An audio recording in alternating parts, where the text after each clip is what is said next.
Hello, welcome to Managing Drought in the Southern Plains webinar series.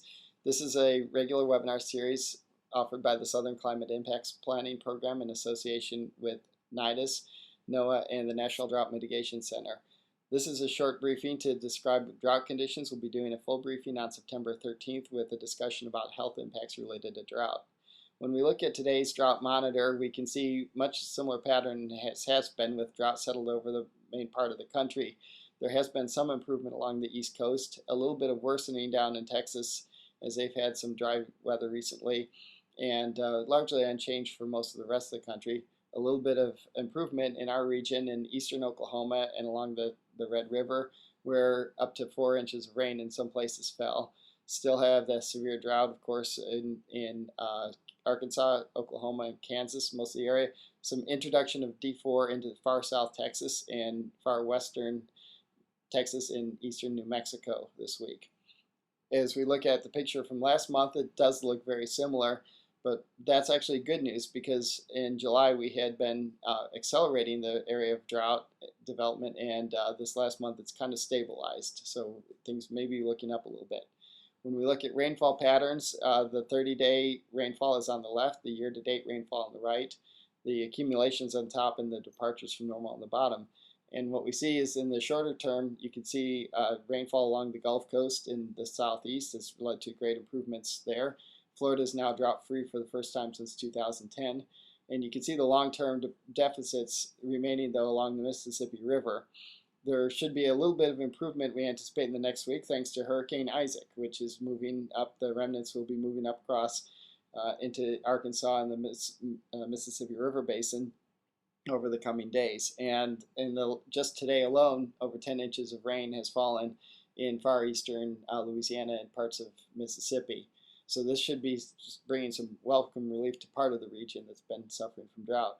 Another facet that's been a big important factor this summer has been the temperatures, but they've been cooler this last week.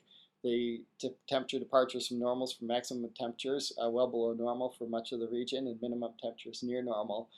This is going to change a little bit in the next few days. It looks like there's going to be some warm air building back in over the next 5 days across the region, but not nearly the levels that we had seen before. You can very clearly see the track of the remnants of Hurricane Isaac moving through the Arkansas, Missouri, and on up into the Ohio River Valley Basin. Should help the Mississippi River a little bit. The heaviest rain will be to the east of the center of the track, so Arkansas should very much benefit from this. When we look a little bit further into the following week, we see cool air kind of returning again across the northern U.S. and eastern U.S.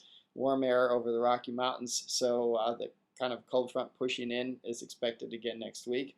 You can also see that in the rainfall pattern with an expectation of rainfall stretching from New Mexico on up to Minnesota, and a good chance of some rain in some of the areas that have been missing out recently. Going into fall and early winter, September, October, November, we still see that warm pattern remaining. We see a lot of equal chances here, which means that there's no strong signal yet on precipitation. With the development of El Nino, we anticipate that we'll start seeing some more indications of precipitation across the southern U.S. as we get more into December, January, February timeframe. And the seasonal drought outlook reflects pretty much those same conditions. Now notice that this was released on August 16th. A new version should be coming out pretty soon.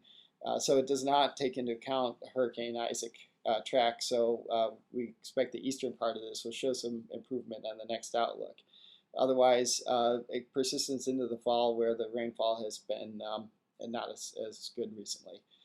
This drought briefing is posted on the SKIP YouTube site along with all of our other recordings that we've made.